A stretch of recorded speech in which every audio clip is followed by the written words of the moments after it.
नमस्कार। आज हम बात कर रहे हैं बच्चों और डिजिटल दुनिया के बारे में। ये दुनिया जितनी रोमांचक है उतनी खतरनाक भी हो सकती है, खासकर बच्चों के लिए। हमारे पास एक लेख है जो इसी मुद्दे पर मतलब इसके खतरों और बचाव के तरीकों पर बात करता है। तो आज हम यही समझेंगे कि ऑनलाइन दुनिया में बच्चों के सामने क्या-क्या जोखिम आ सकते हैं और पेरेंट्स उन्हें कैसे सेफ रख सकते हैं। शुरुआत कुछ ऐसे शब्दों से करते हैं जो सुनने में आते हैं: डार्क वेब, फिशिंग, हैकिंग। ये सिर्फ शब्द नहीं है, बल्कि असल खतरे हैं। बिल्कुल वैसे ही जैसे सड़क पर अनजान लोगों से खतरा होता है। लेख में एक डरावना किस्सा भी है। एक बच्चा ऑनलाइन गेम खेलते-खेलते अपने पिता के करीब 3 लाख रुपए हार गया। धीरे। ये बस एक उदाहरण है कि चीजें कितनी बिगड़ सकती हैं। हाँ, और ये सिर्फ पैसों का मामला नहीं है। आंकड़े देखें तो बच्चों से जुड़े साइबर क्राइम में करीब 32% की बढ़ोतरी हुई है। केरल जैसे राज्य में ही 2 महीने में 500 से ज्यादा केस रजिस्टर हुए हैं। ये तो बहुत ज्यादा है। जी हाँ, ये आंकड़े वाकई चिंताजनक है। और खासकर जो उम्र होती है 10 से 18 साल वाली, वो बहुत नाजुक होती है। इस उम्र में बच्चे मतलब बहुत जिज्ञासु होते हैं, उनमें एक तरह की जिद होती है, कंपटीशन की भावना होती है। तो बिना किसी तैयारी के, बिना समझाए उन्हें इंटरनेट देना, लेख में जैसे कहा गया है, बंदर के हाथ में तलवार देने जैसा ही है। वो खुद को नुकसान पहुंचा सकते हैं। सही कहा। और जो अपराधी हैं वो भी बच्चों को फंसाने के लिए बहुत क्या कहते हैं शातिर तरीके इस्तेमाल करते हैं। जैसे लेख में बताया है, वो किसी रिश्तेदार, मान लीजिए चाचा या मौसी, उनका फेक सोशल मीडिया अकाउंट बना लेंगे। फिर बच्चों से दोस्ती करके बातों बातों में घर के राज या बैंक डिटेल्स जैसी सेंसिटिव जानकारी निकलवा सकते हैं। बिल्कुल। और ये तो एक तरीका है। दूसरा है बच्चों की तस्वीरों का गलत इस्तेमाल। उनकी फोटोज लेकर उन्हें मॉर्फ करके, मतलब एडिट करके, उन्हें ब्लैकमेल किया जाता है, डराया जाता है। और कई बार तो दुख की बात है कि उनके अपने दोस्त ही ऑनलाइन बुलिंग करते हैं, आपसी झगड़े में या मजाक उड़ाने के लिए। तो खतरा सिर्फ बाहर से नहीं, अंदर से भी है। और ऑनलाइन गेमिंग वो भी एक बड़ा जाल है।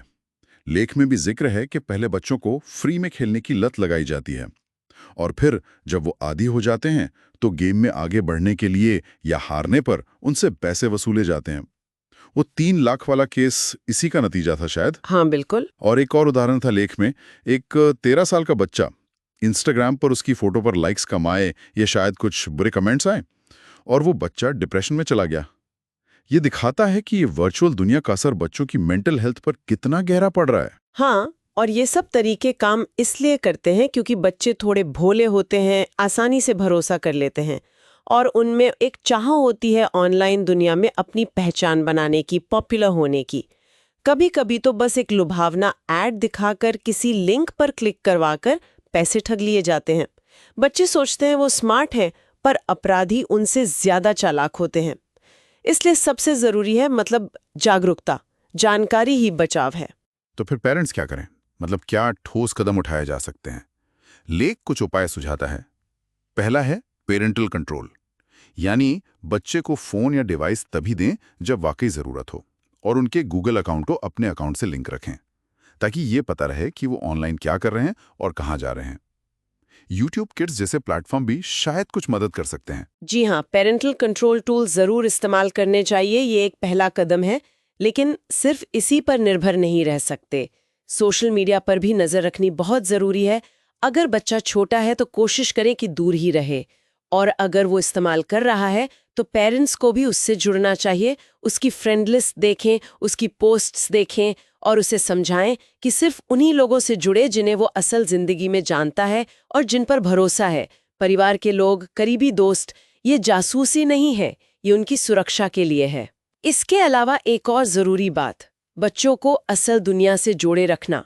उन्हें बाहर खेलने भेजें, असली दोस्त बनाने दें, कोई हॉबी क्लास ज्वाइन करवाएं, स्पोर्ट्स में डालें। इससे उनकी एनर्जी सही जगह लगेगी और स्क्रीन टाइम अपने आप कम होगा। और सबसे जरूरी बात जो मुझे लगती है वो है बच्चों से बात करना, साइबर क्राइम के बारे में, ऑनलाइन खतरों के बारे में। उनकी उम्र के हिसाब से उन्हें समझाएं, उन्हें डिजिटल एटिकेट सिखाएं, जैसे ऑनलाइन क्या शेयर करना है, क्या नहीं, कौन सी जानकारी प्राइवेट रखनी है। ऑनलाइन दिखने वाली हर चीज सच नहीं होती, ये समझाना होगा। अगर कोई उन्हें ऑनलाइन तंग करे, ट्रोल करे, तो उन्हें क्या करना चाहिए, ये बताना होगा।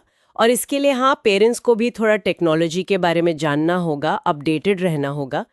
ये सिर्फ रोक टोक की बात नहीं है, बल्कि बच्चों में समझ पैदा करने की बात है। बिल्कुल सही कहा।